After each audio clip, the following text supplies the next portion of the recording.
Hello wrestling fans, the Wrestling Wizard here and welcome to another video. Now I know what you're thinking, there's no chance that Bray Wyatt, the Fiend, Windham Rotunda, whatever we refer to him as, is ever going to return to WWE. He's done, he's going to sign with AEW or Impact or another promotion and we're never going to see him again in WWE.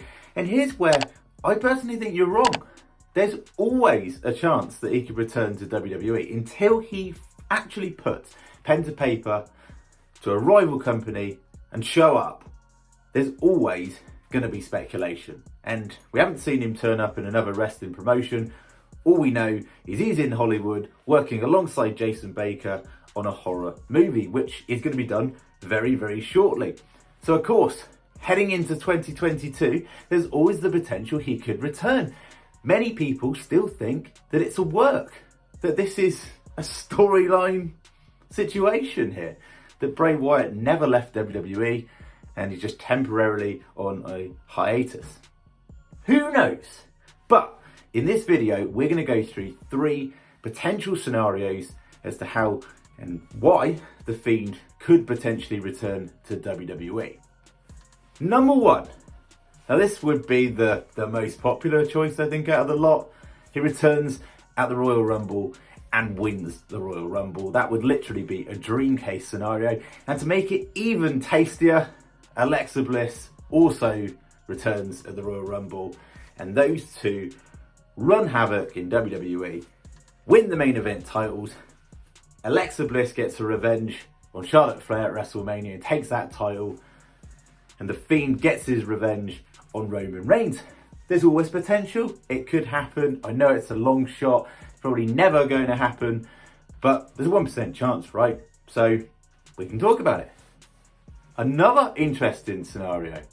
Now we saw a glitch recently on this recent episode of Monday Night Raw on the 27th of December, on time of recording this, where in the matchup between Randy Orton and Otis, there was a mistake from the WWE production team, and the Fiends, I haven't actually got a screenshot of this, but there was actually an image of the Fiend in a heading sort of logo during that match. So were they teasing us, or was that someone likely to get fired in the production team? Probably the latter, but is that a hint? Are they throwing hints? It's not the first time we saw that, of course, back at SummerSlam. And in the Monday Night Raw following that event, we saw clips, flashes, screenshots of the Fiend's logo. We also saw a segment with Seth Rollins where the Fiend's music briefly played. So we're seeing snippets. Is that a teaser way ahead of time? Now, if you remember back in the Firefly Funhouse segments, and again this is the second potential scenario, we saw the Wobbly Walrus make an appearance. Now the Wobbly Walrus was referred to obviously as Paul Heyman. And Paul Heyman is seemingly out of a job at the moment since Roman Reigns, the tribal chief, the head of the table, recently fired him. So, if Paul Heyman was going to come back and get his revenge on Roman Reigns or Brock Lesnar, he could manage the Fiend.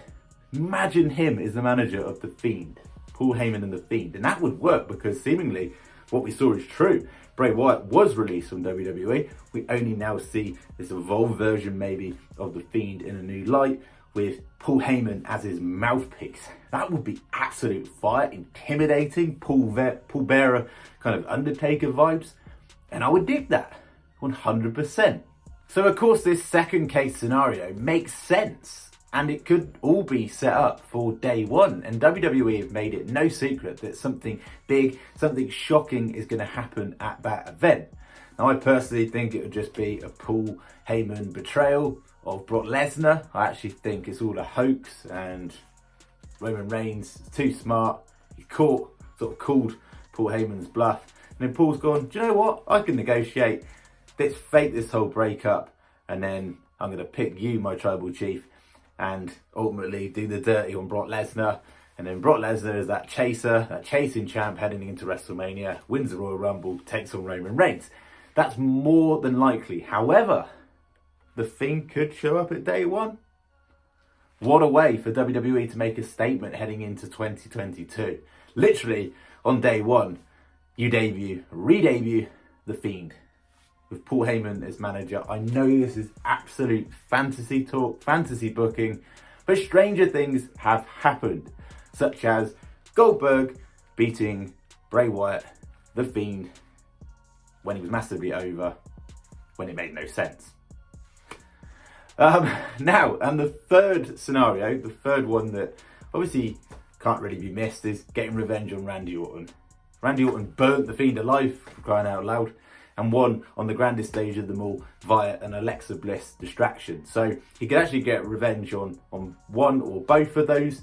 And I'd like to see that. And an interesting twist would be really cool is The Fiend could come back and like take over Matt Riddle, like possess Matt Riddle. We see like a heel version of Matt Riddle. Obviously mentioned that in a previous video. Really dark twist to this, by the way, where we're going, but that'd be kind of cool. And then Riddle just basically absolutely destroys Orton as a heel through The Fiend's influence. Random idea, but it could potentially happen. But some sort of revenge really on Randy Orton would make sense. And then it can finally put a nail in that coffin and move on. I'd be all up for The Fiend coming back and having a rivalry with Drew McIntyre. The list of potential wrestlers and feuds down the line for The Fiend is endless. But ultimately, there could be, and these could be, 3 legitimate scenarios that could come to life in 2022. What do you think? Let your imagination run wild. Don't just put, he's probably going to AEW, because yeah, he probably might be. But if we look at it in the context of him potentially coming back to WWE, how would you book him? He clearly needs to negotiate a better deal in terms of creative freedom, that's for sure. You don't want to see him ruined all over again. And whether Vince would actually pull the trigger on him dethroning Roman Reigns, for instance, is probably highly unlikely.